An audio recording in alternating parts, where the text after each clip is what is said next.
Hey there, this is Rob from Southgate Media Group. The following podcast was recorded during the SMG Podcast Marathon at Indy PopCon 2018 in Indianapolis, Indiana. This podcast marathon was 10 hours long and featured 19 podcasts covering a wide variety of geek-centric topics. Before we jump into the episode, I want to thank our amazing sponsors for this SMG Podcast Marathon. Without you, it would not have been nearly as cool. Links to our sponsors can be found in the show notes and at our website, southgatemediagroup.com. First of all, thank you to Tango Comics for the exceptional event poster. Thanks to our banner sponsors, Passionerdly Podcasts, Tome Travelers Podcast, Kinda Nerdy News with KJ Podcast, Movie Madness Podcast, Ed Maudlin and the Maudlin Realty Group, Very Dark, Very Quick Podcast, Advanced TV Herstory Podcast, Seriously? Let's Play Podcast, Dice Voyeurs Podcast, The Masks of Nythralothtop Podcast, The CritShow Podcast, The Amazing LARP, Chronicles of the Realm, Midnight Matinees Podcast, The Blue Box Café in Elgin, Illinois, Otherworld Theater in Chicago, Illinois, the This Week in Geek Podcast, live at the Blue Box Podcast, the Binge-Worthy Podcast, and SMG Microcons. A special thanks to the Bonus Hours Podcast Network for sponsoring our free charging station. There would have been a lot of dead devices without your support. And finally, thanks to the sponsors of our program, the Bonus Hours Podcast Network, featuring the podcast Between the Profound and Profane, Kinda Nerdy News with KJ, The Crit Show, an actual play podcast, Very Dark, Very Quick, the podcast, Passionerdly.com, featuring the podcasts Dice Voyeurs and Tome Travelers, the Kevin Long Show podcast, and finally, the upcoming book, Pod Life, Podcaster's Stories. And there we go, the plugs are done. Enjoy the show.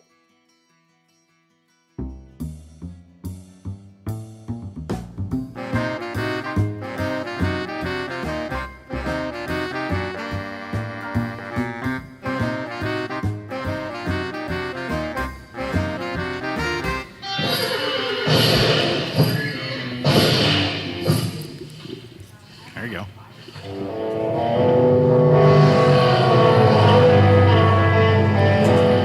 It's a good thing you have a stagehand, right?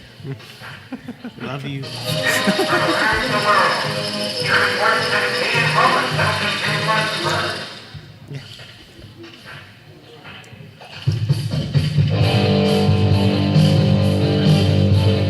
It's time for Seriously, Let's Play, a Nerds Domain actual play podcast.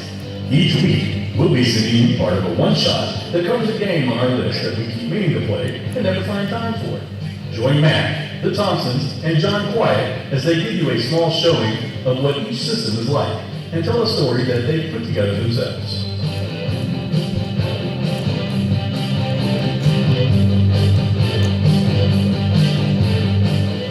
Hey, everybody, and welcome back to a weird mashup of Masks of Nythralothtop and Seriously Let's Play. This is going to be going out on both of those feeds. I'm Matt, and I'm here with John. Hey, how you doing? I'm doing great. And Stagehand Roxy is going to join us or not?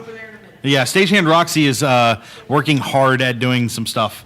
We're going to talk about some gaming tips. So if you listen to Masks, Seriously Let's Play is what you just heard. Kind of tells you what we do there. We play a game that we don't get to play normally. You guys did Ninja Crusade. Yes, we did. Played through Firefly. I lost a recording of Dungeons and Dragons. Oh, yeah. Well, we have Tokyo Brain Pop, otherwise known as Panty Explosion, coming up. Perfect. So Panty Explosion, perfect, which is a difference. Yeah, because you don't want a mediocre one. No.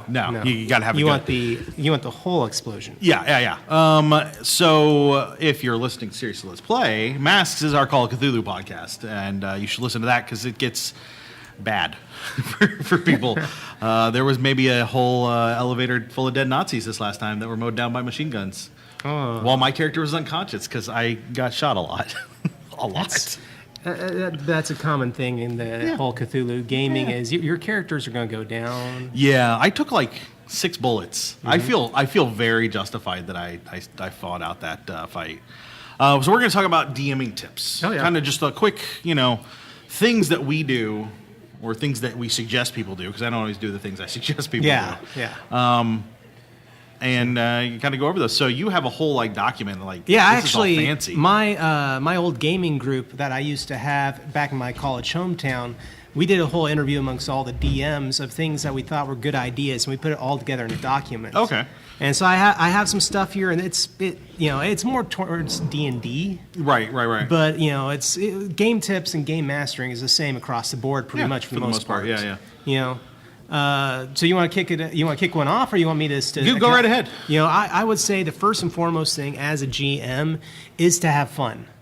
Because if we're talking about gaming and talking about running games, if you're not having fun, your players are not going to have fun. You can be as organized as you want, but if the moment that you look like you're not enjoying yourself while you're running a game, it's going to catch on with your players. They're going to pick up on that. Yeah. I think. Yeah, absolutely. I think and I think kind of spiraling off that is to make sure your players are having fun. So I don't. When I started playing D&D, I started playing with an old school group who went off an old school mindset, which was, this world is terrible, and everybody's going to die eventually. And it was player versus DM, and I don't like that style. I like a more this is for us to all have fun together, and if we can't cooperatively storytell, then we're not doing right. And I even like that, especially in LARPs, because I feel like LARPs, to me, are a much more storytelling heavy situation. When I LARP, I very rarely get out my character sheet. It's only to check to see if I have a thing I thought I had, so that I can talk sensibly about it. Yeah. And that's that can kind of stem into another one, and that's being prepared. Yeah. Know what you got. Yeah. Know what you're playing. Know what you're going to play, and be prepared. Knowing your character ahead of time, because a lot of the things like DM to player are the same, and that is knowing your character, knowing the game system. Yeah. But hey, I don't mean to railroad over the top of anything. No, you're fine.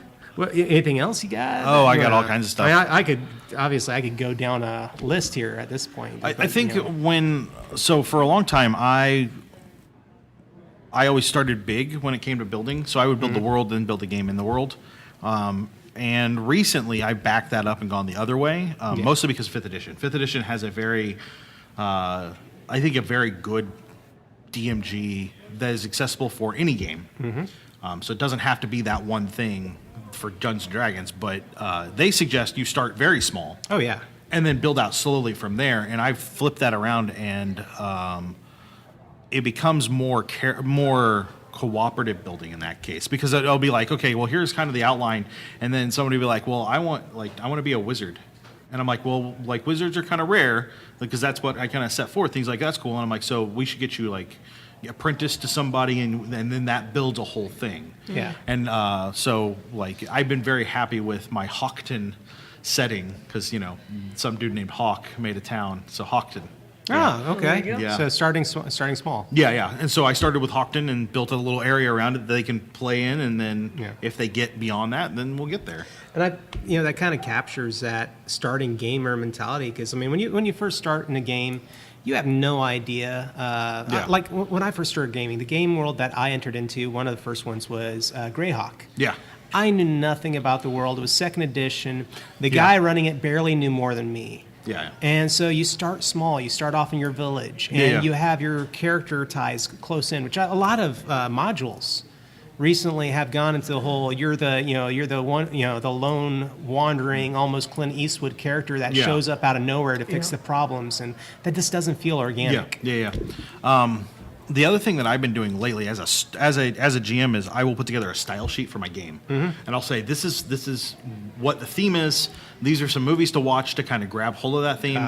So we're playing an exploration archaeologist kind of thing. So I had them watch. I suggested The Goonies, Indiana Jones, and something else ridiculous to get them in that mindset. And then I listed out exactly what races and classes were and were not common. And then just suggested that we not pick 2 things off of the uncommon list. Yeah. Like if you're an elf, which is uncommon, don't play also a ranger, which is also uncommon. Like play a elf something else, or play a something else and a ranger. Like, and that kind of helped guide the things. And then that style sheet also helped inform me on how I was writing the setting. So that style sheet is actually something that came from D20 or the 20th edition of Vampire: The Masquerade. Okay, When yeah. they put out the new rule set, they suggest a style sheet for like when you play in the Camarilla side. It has a style, and there are certain things that are, that take certain amounts of things to get into a certain clan. Yeah. And then they did the same thing for Anarch and Sabbat, and so I looked at that and adapted it. I really liked it. I was actually very impressed that they put that together to give you an outline of how to do it, and then said, fix it however you want, but this is a good starting point. Yeah, because I used to have a venue style sheet, but it was never that detailed back in the day. No, this one I was very overly impressed. And it worked really well in the game the LARP that I played in for that. I liked it quite a bit. So, Cool. Anything? What else you got? Roxy, you got anything? You run a lot of games, don't you? I run the session while John GMs the game. Oh, okay. Oh no. So you coordinate and he storytells. That's right. I can That's get behind right. that. Everything I've heard has been great from a player side. Definitely encouraging your players to have fun, because we have sat at some tables where it's just not fun. Yeah. And it depends on the player too. I think you have to be mindful of your group. Yeah. Because some groups are going to be very interested in loot and level. Yeah. And they just want to hack and slash, get their goods and go. Shirley likes to murder everything, so she'll Does make she? characters in D&D. She's like, I want to kill everything. Like it's dead. I'm like, okay, wow. well, like you can make that, but like when we get to a LARP, like she will spend days researching exactly what she needs to wear, and then think more about her character concept, and like she really goes front to back. See, I am awful as a player of really coming up with a character concept. I will like create a character very quickly, and then I'm like, okay, what made my character this way? I do the whole concept thing afterwards. Yeah. And so, but yeah, I mean, some tables want to loot and level and just get gold and go, but I tend to like being the storytelling table. Yeah. Stuff is cool, but like I was just in a Tomb of Annihilation session on Sunday, which our GM is really good, and I don't even think we're doing Tomb of Annihilation stuff really yet. We're just in the setting. Okay. But Well, have you all died horrific deaths? not yet. Then you're not in Tomb of Annihilation. We have gone unconscious a lot, but we have thankfully made our saving throws. Maybe you are. Yeah, we're still Tomb in of chill. Annihilation is harsh, and Yeah. and it comes from that old school mindset of I should punish you for being an adventurer, which I get kind of like you want some depth there, but like you walk into the tomb and there's a sphere of annihilation, like you can't go past that. That's the end of that particular road, and that's the entrance. Yeah, and we haven't. I mean, we're still exploring the island and the jungles and stuff. Yeah. So I mean, we've had some pretty close calls. I mean, we're only level 4 now, Oh, but our GM is really good about. That table really wants to role play, wants to do some storytelling. And I'm not a great role player. I don't consider myself a great role player, but I enjoy being at those tables where I'm with people that want to really create character connection. Yeah. And not just, oh, we found a job posting on a board and we're mercenaries and we're going to go kill for money. Yeah. And so I think that's what GMs need to be a little bit more receptive or perceptive of their table who's there. So that's my tip as a player. No, absolutely. That is definitely a thing. We used to play. I used to run a lot of games at Gen Con for RPGA. What used to be RPGA is now is Players Guild or whatever. Yeah. Which they can change that. That's fine. RPGA kind of didn't need to be a thing anymore because we're in a modern world where that doesn't. Right. Doesn't vibe the same way, but like their old stuff, like we would sit down with a table and it would be kind of a roll of the dice to see what you got. And there were times when I got characters that were just min-maxed all to heck, but they were fun because the players playing them were fun. Right. I got these 2 guys playing fighter rogues in 3rd edition, and they were built to trip, and that's all they were built to do. They could trip, and that's it. They didn't really do any damage, and then we were fighting zombies. So zombies get like 1 partial round every round. So they would trip the zombie, it would fall down. It would spin its round standing up, and that's all it could do. So they would trip the zombie. So like the big bad zombie, because they were like 1st level or 2nd level, the big bad zombie that was supposed to challenge the party, they just kept knocking down while everybody else cleared the rest of the room. There you go. I was like, oh, okay. And they were like, hey, they were having fun with it. So, when you come as a player, like, even if your character's the biggest badass in the room, like, you need to be aware that there are other people. This is cooperative. Right. In most games. Yeah. Not every game.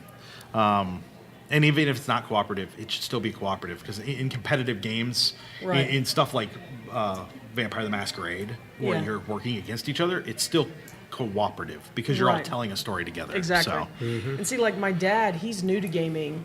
And that's one of his things. He's like, I just want to play. I want to do something together because the guys that he lives around that game are my friends. Yeah. up north, and south of here. Up north, way up north in southern Missouri. The middle of the states. But, compared to where we live. Yeah. My friend that runs games is a GM versus the players kind of GM. And my dad was like, it seems cool and all, but I kind of just want to play and have fun. I don't want to worry about Rick trying to kill me. Yeah. Yeah, and that's that I think is something that GMs need to learn, and that is be prepared to lose. Oh yeah, I wanna lose, and I get more fun watching them figure out my stories or figure out my puzzles. I don't do puzzles very well. I don't do murder mysteries very well, but I like watching them go, oh, this is what this is.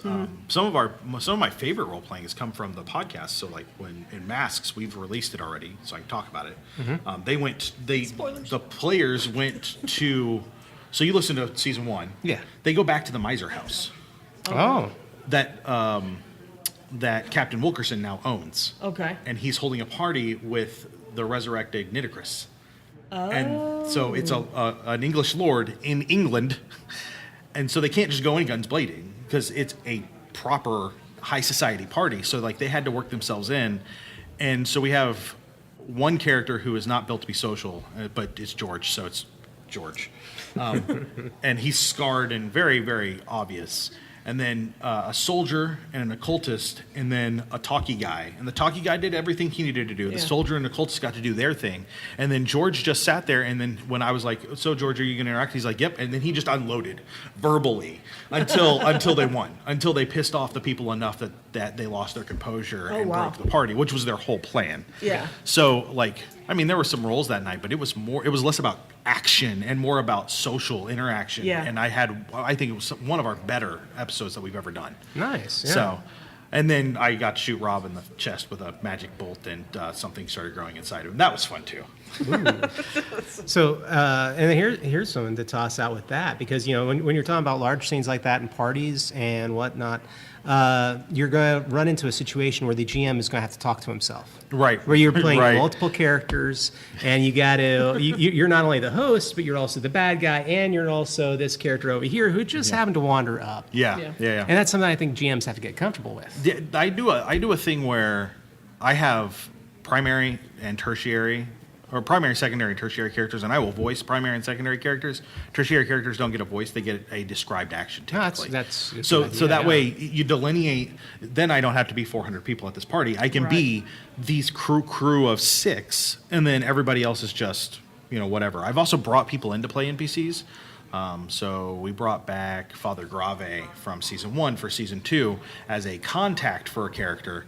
Okay. And so I brought Johnny in, and I'm like, hey, sit down and play Father Grave. He's like, okay, that's great. So he got to play his character again and play the NPC for me, which I feel like gives it more depth. Because even though Johnny and I were mostly on the same page on what I wanted him to do, he ran it as he saw fit and played his character. So that was kind of cool. And that's one of the things that I do like about, even though I'm not completed with current with the Masks of Nythralothtop show, is I like that you're including characters. And you even say in some of the earlier episodes, you could come back, but this guy's going to be crazy for 10 years. So, I mean, you can come back, but it's going to be down the road. One of our heroes from the first season is now one of the villains. Oh, okay. I mean...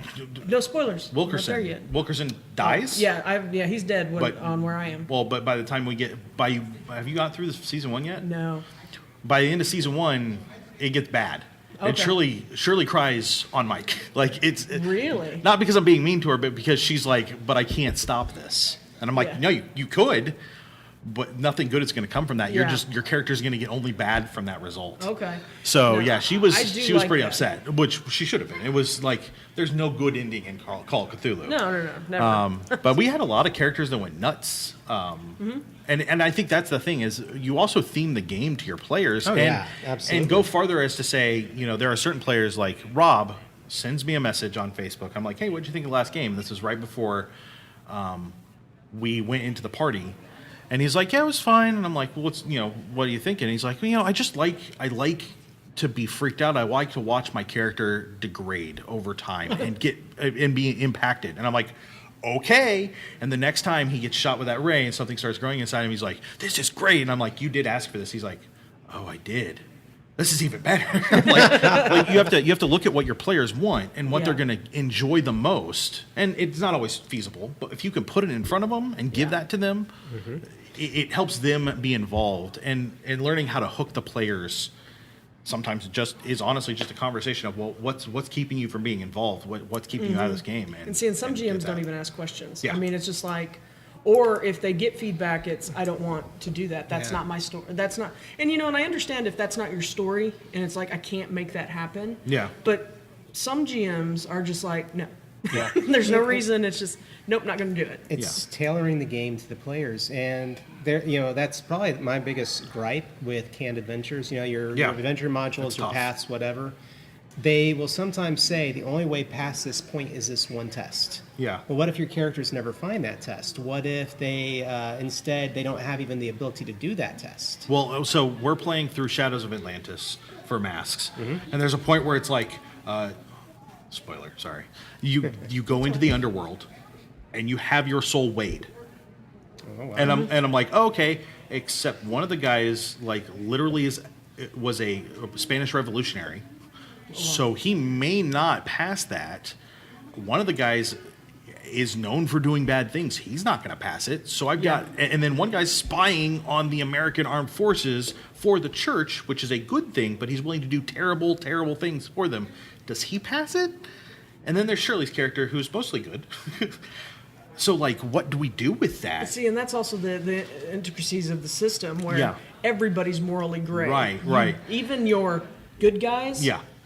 Yeah, so they're doing something. With it, and I learned a long time ago with modules that I need to grab the things, the pillars that I want, and everything else I can strip away. So I didn't run, when we ran masks, I ran a very heavily modified version for several reasons. One, I would forget the details and give the wrong ones.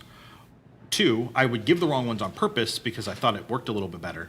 Or three, we got to a point where the players were asking the same question over and over again, and I had to change it so they understood what was going on. Right.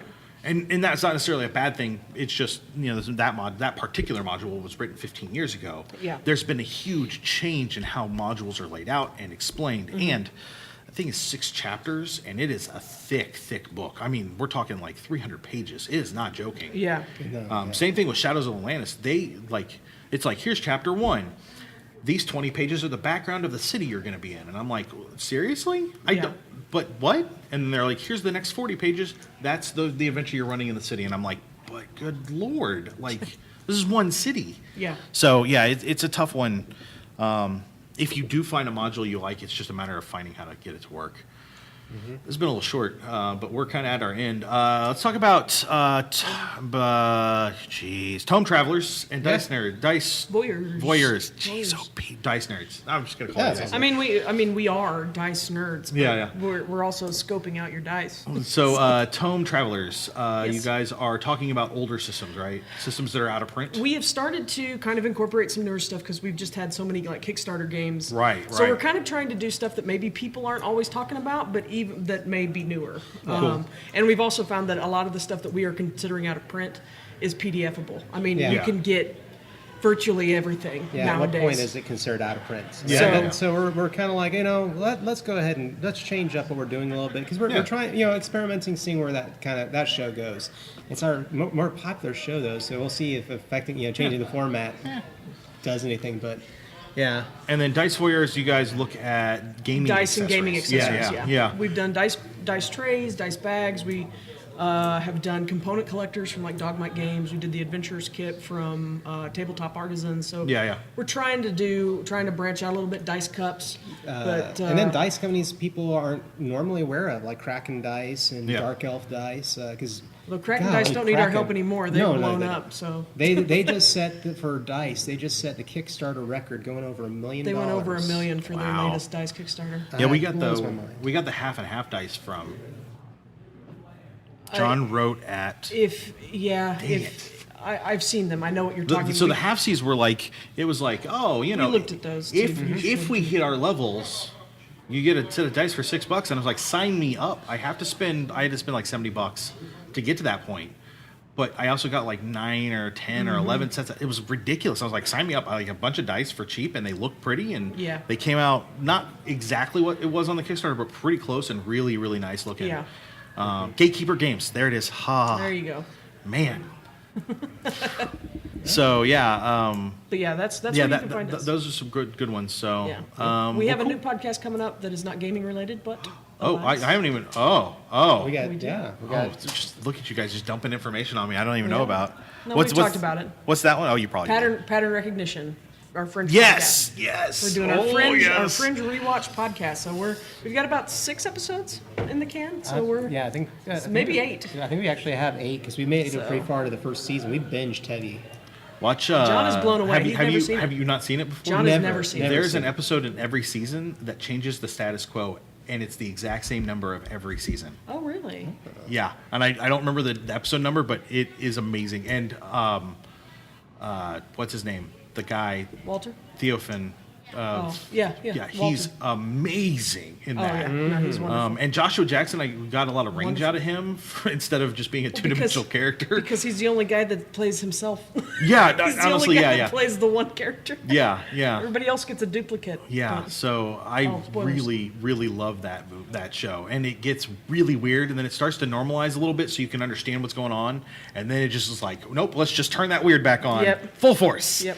So anyway. All right. Well, thank you guys for being on, and we will talk to you guys real soon. All right, sounds good. No, we won't do that. Hold on. Man, I'm really good.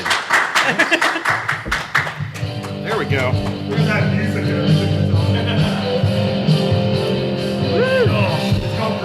that will do it for us tonight on Seriously. See, he knows. Remember, you can email us. I can put you in touch with the people that put this together. Find us at facebook.com/nerdsdomain. That's all them. Well, and I guess David. Yeah, David did the voice. I did some of the guitar. Roxy did some of the guitar. But like this ending song right here, that was great. That's all him. The drums, guitar, everything, bass. And don't forget, you can always support us at patreon.com/nerdsdomain. And check out our Stay. We're staying? Yeah, I just want a quick picture. Oh, yeah. This. Yes, the really tall guy behind all of our productions. Ready, go on. 1, 2, 78. One more. For updates about upcoming SMG Podcast Marathons, follow us on Twitter at SMG Pods, on Facebook at Southgate Media Group, or go to our website and sign up for our email list at southgatemediagroup.com. Thanks again for listening.